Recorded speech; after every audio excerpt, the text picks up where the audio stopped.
जय श्री राम। राम भक्ति YouTube channel में आपका स्वागत है। आज इंसान को भगवान की भक्ति, भगवान के भजन, भगवान की कथा कब सुननी चाहिए, वह कब करनी चाहिए। कुछ लोगों द्वारा ये भ्रांति बना दी है कि अभी संसार में जी लो, अभी खा पी लो, काम कर लो, ये सब कर लो, बाद में बुढ़ापे में भजन सुनेंगे। तो इस वीडियो में मैं आपको बताऊंगा वास्तव में इंसान को भगवान की कथा, भगवान के शास्त्रों की आवश्यकता कब पड़ती है। क्या बुढ़ापे में भगवान की भक्ति करना सही है। आपने कई लोगों को सुना होगा, कहा जाता है अभी तो मज़े कर ले, बुढ़ापे में पूजा पाठ करिए। या हम कहते हैं अभी तो हमें फलाना काम करना है, अभी बच्चों को पालना है, बीवी को पालना है, अभी तो नौकरी करनी है, पूजा पाठ तो बुढ़ापे में जब रिटायर हो जाएंगे तब करेंगे। तो आज मैं आपको बताऊंगा क्या इंसान को भगवान की भक्ति, भगवान के भजन कब करना चाहिए। कुछ लोग कहते हैं भजन बुढ़ापे में करेंगे, तो बुढ़ापे में कब? जब कान सुनना कम कर देते हैं तब भगवान की कथा सुनेंगे, या जब आँख से दिखाई देना कम हो जाता है तब आप भगवान की कथा पढ़ेंगे, या शास्त्र पढ़ेंगे, रामायण पढ़ेंगे, भागवत पढ़ेंगे, या कोई अन्य शास्त्र पढ़ेंगे।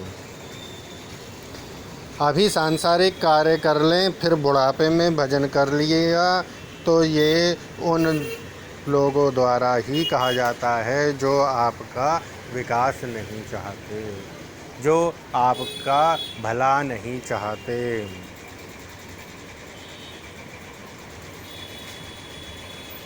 आप आगे बढ़ो। एक छोटा सा उदाहरण देता हूँ जिससे आप आसानी से समझ जाएंगे कि हमें भगवान में मन कब लगाना चाहिए। उदाहरण देने से पहले ये बता दूँ, भगवान में मन लगाने, भजन करने, भगवान की कथा सुनने, पढ़ने से लाभ क्या होता है। वैसे भी इंसान को जब तक लाभ के बारे में नहीं पता हो तब तक वह कोई कार्य नहीं करता, जिससे आप ये पता कर पाएँ कि ये लाभ आपको कब चाहिए, बुढ़ापे में चाहिए, जवानी में चाहिए कि बचपन में चाहिए।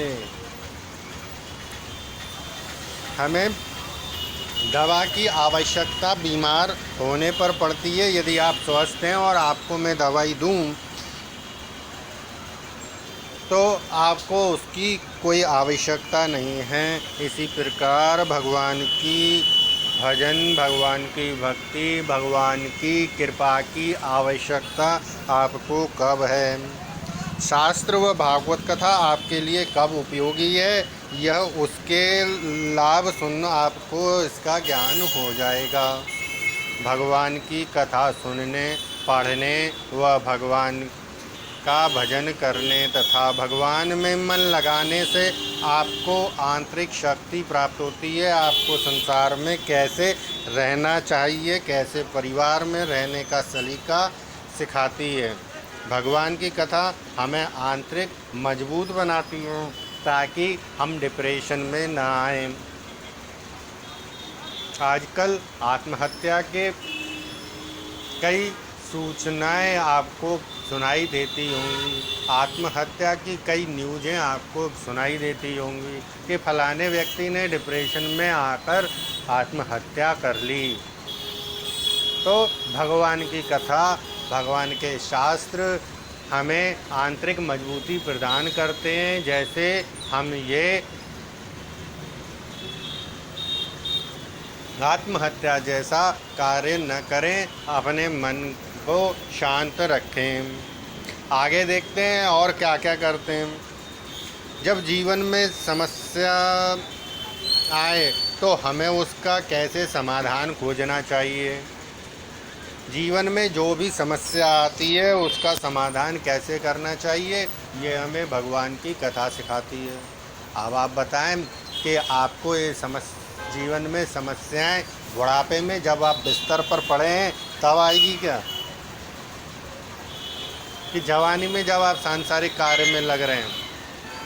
तो इसके लिए आपको बुढ़ापे में तैयार होना है कि जीवन में कैसे रहना है, कि आपको इसका बचपन से ही तैयारी करनी चाहिए। कैसे क्रोध को, अहंकार को अपने से दूर रखना, कैसे प्रतिकूल स्थिति में अपने को अंदर से टूटने से बचाना। प्रतिकूल परिस्थितियाँ जब हमारे मन के अनुकूल कोई कार्य नहीं होता तब हम अंदर से टूट जाते हैं, भगवान की भक्ति, भगवान की पूजा भी छोड़ देते हैं। तो कैसे प्रतिकूल स्थिति में अपने को शांत रखना है, अपने को टूटने से बचाना है, इसको हमें भगवान की कथा, भगवान की भक्ति, भगवान के भजन करने से हमें इसकी शक्ति प्राप्त होती है। कैसे प्रतिकूल परिस्थिति में मन को शांति प्रदान करना है ताकि हम डिप्रेशन का शिकार न हों।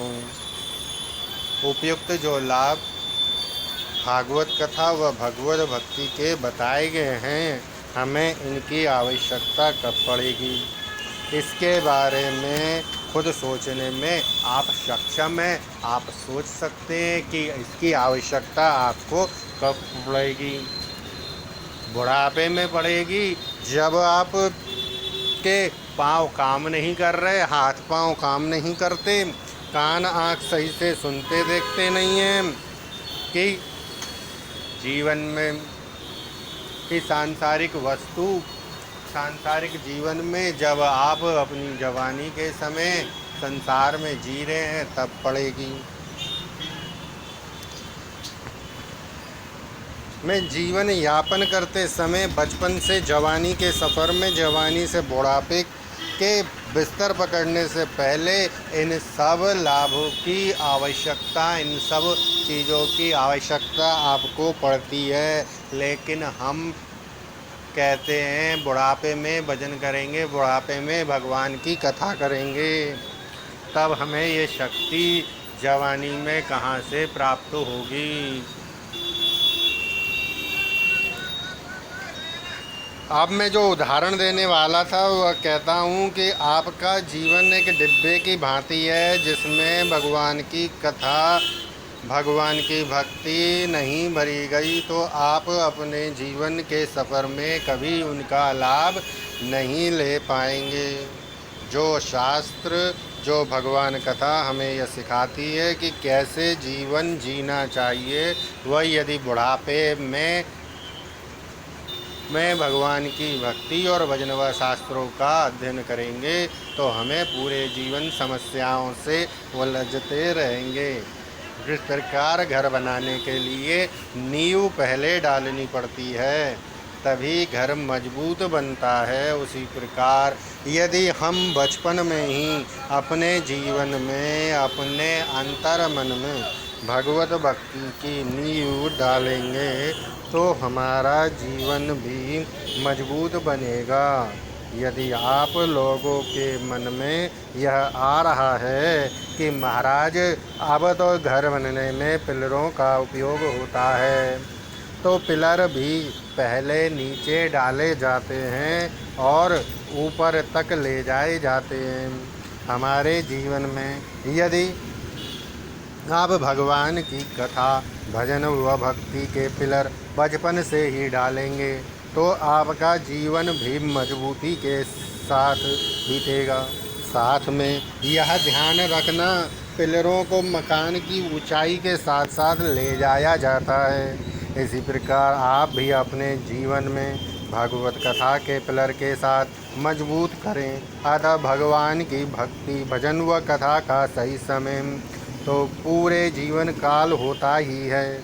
लेकिन बचपन में शास्त्रों का अध्ययन, भगवान की भक्ति, भजन आदि का करना उत्तम माना गया है।